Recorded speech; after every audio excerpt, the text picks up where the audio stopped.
أنا ما أستحق منكم هذا الشكر والتصفيق.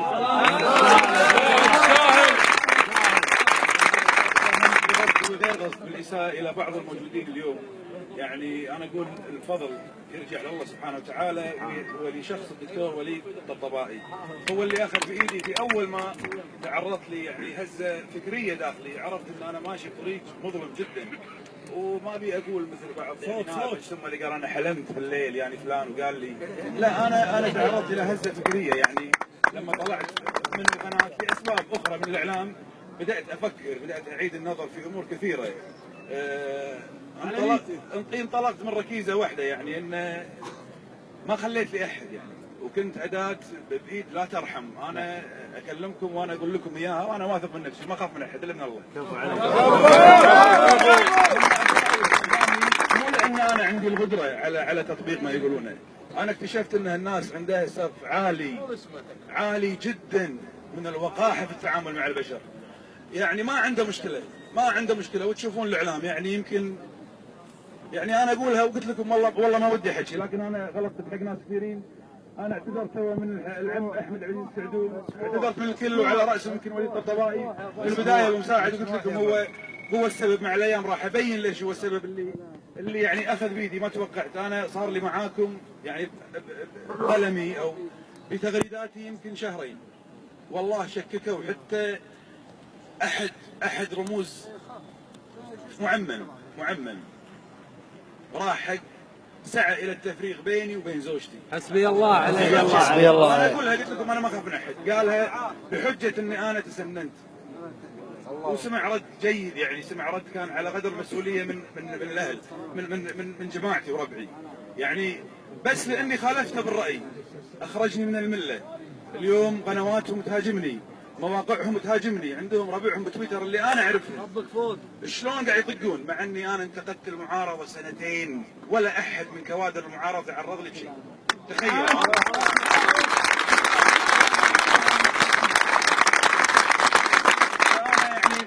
يمكن يعني بالنهايه انا اشكركم والله، ما يعني تضيع الكلمات مني، ماني عارف اقولها، لكن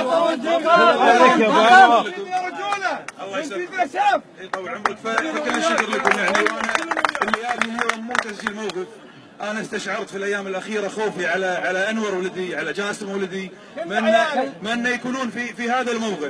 وانا يعني يمكن ما اخفيكم سر، احد المطلوبين هو قريب مني لدرجه كبيره جدا، وراح في الايام القادمه راح ينادونه، وهو قريب مني جدا جدا يعني. واتمنى يعني اللي قاعد يصير هذا قصر العدل.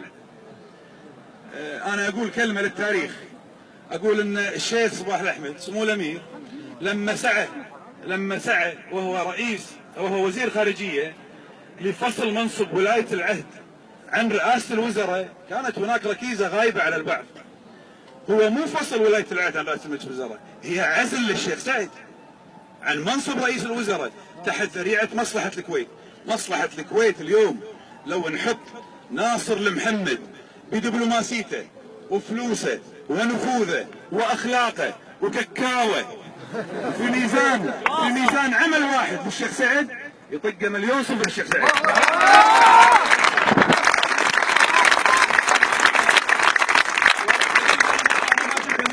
الجرائد الخمسه كتبت بعد فصل ولايه العهد عن رئاسه مجلس الوزراء هي بمثابه عزل للشيخ سعد لمصلحه الكويت في مرحله سياسيه تطلبت فصل هذا المنصب، وهو عزل الشيخ سعد. والله ان الشيخ سعد والله يعني لا يمكن ان نتخيل شخص اخر غريب للكويتيين باحساسه ومشاعره. اسد التحرير. الكويت تستدعي اليوم استبعاد ناصر المحمد الكويت اهم. وانا متفائل بيوم الاثنين. انا يعني من الان ما اسجل عذر، انا مدعو يعني برا الكويت، مسافر باكر الصبح، ولا كنت اتمنى اكون موجود، بس هناك من اولادي من سيمثلني في ساحه الاراده. انا متفائل باكر ان العدد راح يطوف ال50 وال60,000، واعتقد ان يوم الثلاثاء هو يوم فاصل في تاريخ الكويت. واشكركم مره اخرى يعني على تواجدكم. يكفي ضميرك يا بنور ريانا، يكفي والله. سياسيه ما جايده. طبعا الدكتور جمعان الحربيش كان زميلي في الدراسه، وكان بيني وبينه انا بنفس الطاوله. يعني انا اكثر شخص ترجيته يغششني فيزياء هو.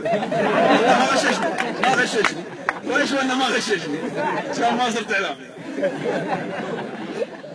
ما ادري يعني ما يستحضرني. اكثر شيء يستحضرني يعني قصيده يعني للشاعر فهد بروسلي رحمه الله عليه، يقول الدار جارت ما عليها شافه، والحر فيها شايف ما عافه، دار تكاثر صدها وانصدت عاداتها عقب القبول انكافه، دار انشوى الصفه عجوز شمطه هماس مناعة حلافه، تاخذ عيال الناس وتداويهم وعيالها لعيونهم خطافه، دار لغير عيالها مشكوره، دار لغير عيالها مشكورة، ولابنها تلعن أبو أسلافه، مثل الحمامة فرخها في البيضة عند طيرانه تنكره وتعافى.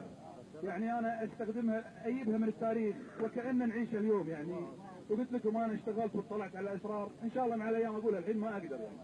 وأشكركم مرة أخرى يعني.